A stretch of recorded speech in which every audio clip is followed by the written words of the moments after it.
আসসালামু আলাইকুম রহমতুল্লাহ নাহমাদুহু ওয়া নুসাল্লি আলা রাসূলিহিল কারীম আম্মা বা'দ।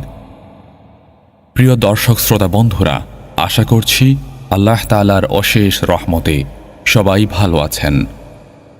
আজকে আমি আলোচনা করতে যাচ্ছি দোজখের দারোগা ফেরেশতা মালিক আলাইহিস সালামকে নিয়ে। মালিক আলাইহিস সালাম ইনি দোজখের দারোগা। ইহারই উপরে দুজখের যাবতীয় ফেরেশতার দায়িত্ব অর্পিত আছে। 7টি দুজখের অধিবাসীদিগকে শাস্তি প্রদানের জন্য মাত্র 19 জন ফেরেশতা নিযুক্ত আছে। মালিক ফেরেশতা তাদের নেতা।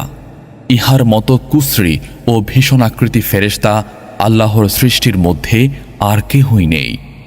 হযরত রাসূলুল্লাহ সাল্লাল্লাহু আলাইহি ওয়াসাল্লাম বলেছেন, আমি মেরাজের রাত্রে জিব্রাইল ফেরেশতার সাথে 6ষ্ঠ আসমান অতিক্রম করে যাওয়ার পর একজন অতিশয় কদাকার ও ভীষণ আকৃতির ফেরেশতা দেখতে পাই। সে এমন বিরাট আকৃতি বিশিষ্ট যে তার এক কাঁধ হতে অপর কাঁধ পর্যন্ত পৌঁছাতে একজন লোকের 1000 বৎসরের প্রয়োজন হবে। তার মতো বিরাট ও কদাকার ফেরেশতা আমি তৎপূর্বে আর কখনো দেখিনি। আমি জিব্রাইল ফেরেশতাকে উহার পরিচয় জিজ্ঞেস করলে তিনি বললেন, এর নাম মালিক ফেরেশতা। এরই উপরে দোজখের সম্পূর্ণ দায়িত্ব অর্পিত আছে।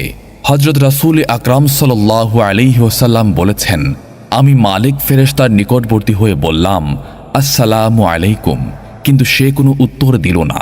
তৎক্ষণাৎ আল্লাহর তরফ হতে আদেশ হলো, হে মালিক, আমার প্রিয় বন্ধু তোমার সামনে উপস্থিত হয়ে তোমাকে সালাম জানিয়েছেন, অথচ তুমি তার উত্তর না দিয়ে ভয়ানক বেয়াদবি করছো।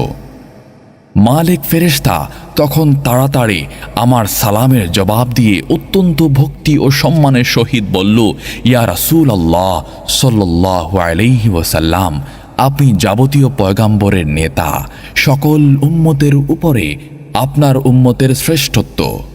আমি তাকে বললাম, হে মালিক, দোজখের বিষয় কিছু বর্ণনা করুন, যাতে আমি এ সম্পর্কে উম্মতদিগকে সতর্ক করতে পারি। মালিক বললেন, ইয়া রাসূলুল্লাহ সাল্লাল্লাহু আলাইহি ওয়াসাল্লাম, দোজখের শাস্তির প্রকৃত অবস্থা দর্শন বা শ্রবণ করার ক্ষমতা আপনার নেই। তৎক্ষণাৎ আল্লাহর তরফ হতে আদেশ হলো, হে মালিক, আমার হাবিব যা কিছু জানতে চান তা সব তাকে সুন্দরভাবে বর্ণনা করে শোনাও। আল্লাহ তাআলার আদেশে মালিক ফেরেশতা বললেন, ইয়া রাসূলুল্লাহ সাল্লাল্লাহু আলাইহি ওয়াসাল্লাম, আল্লাহ তাআলা স্বীয় গজবের দ্বারা 7টি দুজখ সৃষ্টি করেছেন। এর প্রত্যেকটির দৈর্ঘ্য ও প্রস্থ আকাশ ও পাতালের দূরত্বের সমান। ইহা এমন ভীষণ অগ্নিতে পরিপূর্ণ যে ইহার এক সরিষা পরিমাণও যদি এক পর্বতের উপর স্থাপন করা যায়, তবে সম্পূর্ণ পর্বত ভস্ম হয়ে দোজখের অগ্নি পুনরায় দোজখে চলে যাবে। সর্বমোট দোজখ 7টি। উহার প্রত্যেকটির ভিতরে 70,000 করে অগ্নি পর্বত আছে। প্রত্যেকটি পর্বতের সহিত 70,000 করে দরজা আছে। প্রত্যেক দরজার ভেতরে 70,000 করে গৃহ আছে। প্রত্যেক গৃহের ভেতরে 70,000 করে কক্ষ আছে। প্রত্যেক কক্ষের ভেতরে 70,000 করে বিরাট অগ্নির সিন্দুক আছে। প্রত্যেক সিন্দুকের ভিতরে 70,000 করে বড় বড় সাপ ও বিচ্ছু আছে। সেই সকল সাপ বিচ্ছু একবার দংশন করলে 1000 বৎসর পর্যন্ত ইহার যন্ত্রণা অব্যাহত থাকবে, অথচ উহার প্রত্যহই দোজখবাসীদিগকে দংশন করতে থাকবে। এই ভীষণ যন্ত্রণাও তথায় কাহারও মৃত্যু হবে না। এতদ সম্পর্কে আল্লাহ রাব্বুল আলামিন তার পাক কোরআন মাজিদে ঘোষণা করেছেন, লা ইয়ামুতু ফিহা ওয়ালা ইয়াহইয়া, অর্থাৎ সেখানে তাদের কারো মৃত্যু হবে না, অথচ তারা বাঁচার মতো করে বাঁচবেও না। দোজখের কতক অংশ যেমন অগ্নিতে পরিপূর্ণ, ঠিক তেমনই কতক অংশ বরফে পরিপূর্ণ। দোজখ প্রতি বৎসর 2 বার নিঃশ্বাস পরিত্যাগ করে। উহার একটি অগ্নির নিঃশ্বাস এবং অপরটি বরফের নিঃশ্বাস। হে আল্লাহর প্রিয় রাসূল সাল্লাল্লাহু আলাইহি ওয়াসাল্লাম, দোজখের অগ্নি এক টুকরো যদি দুনিয়ার সর্বশেষ প্রান্তে স্থাপন করা হয়, তবে উহার উত্তাপেই দুনিয়ার যাবতীয় বস্তু পুড়ে ভস্ম হয়ে যাবে। দোজখবাসীদিগকে যে পোশাক পরিধান করানো হবে, তার এক টুকরা কাপড় যদি দুনিয়ার এক প্রান্তে ঝুলিয়ে দেওয়া হয়, তবে উহার দুর্গন্ধে দুনিয়ার যাবতীয় জীব জন্তু মরে যাবে। দোজখবাসীগণ উত্তাপে অস্থির হয়ে একটু শীতল বাতাস প্রার্থনা করলে তাদের জন্য এক প্রকার ভীষণ উত্তাপ ও দুর্গন্ধময় বিষাক্ত বায়ু প্রবাহিত করা হবে। সে বায়ু তাদের শরীরে লাগামাত্র সর্বাঙ্গে ভীষণ যন্ত্রণা আরম্ভ হয়ে যাবে।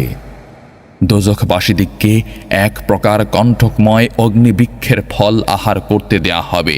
উহা এত অধিক তিক্ত যে উহার এক টুকরা যদি সমুদ্রে নিক্ষেপ করা হয়, তবে সমুদ্রের সমস্ত পানি তিক্ত হয়ে যাবে।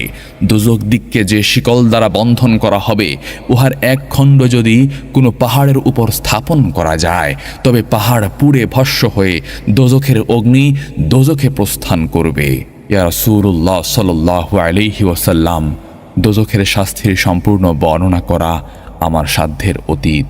যেটুকু বলেছি তাতে 1% প্রকাশ করা সম্ভব হলো না।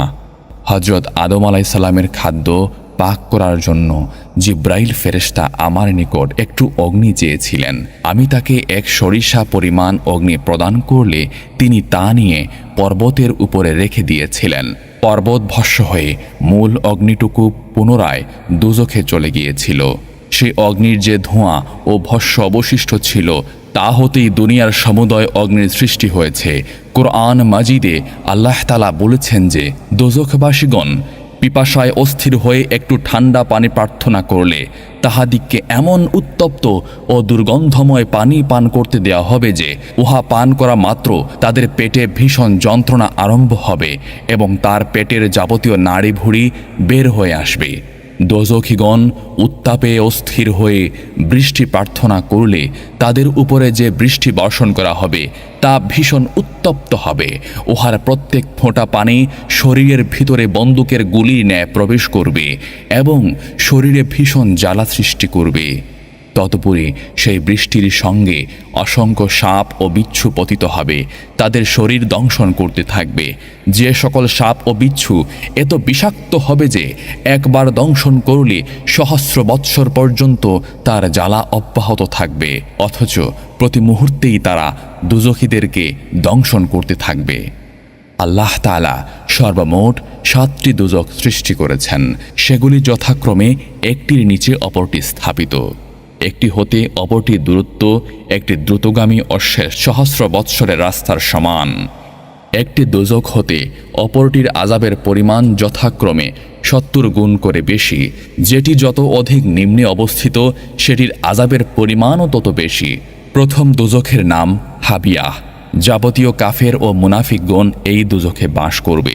দ্বিতীয় দোজখের নাম সাইর। যাবতীয় মুশরিকগণ এই দোজখে অবস্থান করবে। তৃতীয় দোজখের নাম সাকার। দেবদেবী ও মূর্তি উপাসকগণ এই দোজখের অধিবাসী হবে। চতুর্থ দোজখের নাম জাহিম। শয়তান, তার দলবল ও অগ্নির উপাসকগণ এই দোজখে বাস করবে। পঞ্চম দোজখের নাম হুতাম। ইহা ইয়াহুদীদের জন্য নির্দিষ্ট।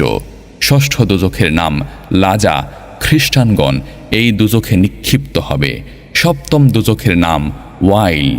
মালিক ফেরেশতা এই পর্যন্ত বলে নীরব হলে হযরত রাসূল আকরাম সাল্লাল্লাহু আলাইহি ওয়াসাল্লাম বললেন, হে মালিক, সপ্তম দোজখের অধিবাসী কাহারা?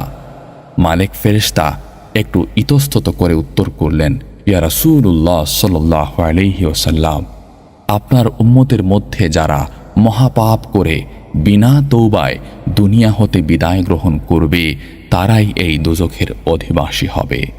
হযরত রাসূল আকরাম সাল্লাল্লাহু আলাইহি ওয়াসাল্লাম এ কথা শ্রবণ করে অত্যন্ত ব্যথিত হয়ে ক্রন্দন করতে লাগলেন। কিছুক্ষণ পর শান্ত হয়ে বললেন, হে মালিক, আমার উম্মত যে দোজখে যাবে তা আমার ধারণা ছিল না। মালিক উত্তর করলেন, হে আল্লাহর প্রিয় হাবিব, আপনার উম্মতদের প্রতি আল্লাহ তাআলার অসীম রহমত আছে। তারা জীবনে যত অধিক পাপই করুক না কেন, মৃত্যুর পূর্বে মুহূর্তেও যদি আপনার কাজের জন্য তওবা করে, তবে তার জীবনের যাবতীয় গুনাহ আল্লাহ তাআলা মাফ করে দিবেন। শুধু যারা সম্পূর্ণ বিনা তৌবায় মৃত্যুবরণ করবে তারাই এই ওয়াইল নামক দুজখে বসবাস করবে। এ কথা শ্রবণ করে হযরত রাসূল আকরাম সাল্লাল্লাহু আলাইহি ওয়াসাল্লাম একটু আশ্বস্ত হয়ে সেখান হতে রওনা হয়ে আবার সামনের দিকে অগ্রসর হলেন। তো বন্ধুরা, আজকের আলোচনাটি এই পর্যন্তই। ইনশাল্লাহ সামনের কোনো এক পর্বে আমরা জেনে নিব আরও একজন ফেরেশতার কাহিনী। সে পর্যন্ত ভালো থাকুন, সুস্থ থাকুন। জাযাকাল্লাহ।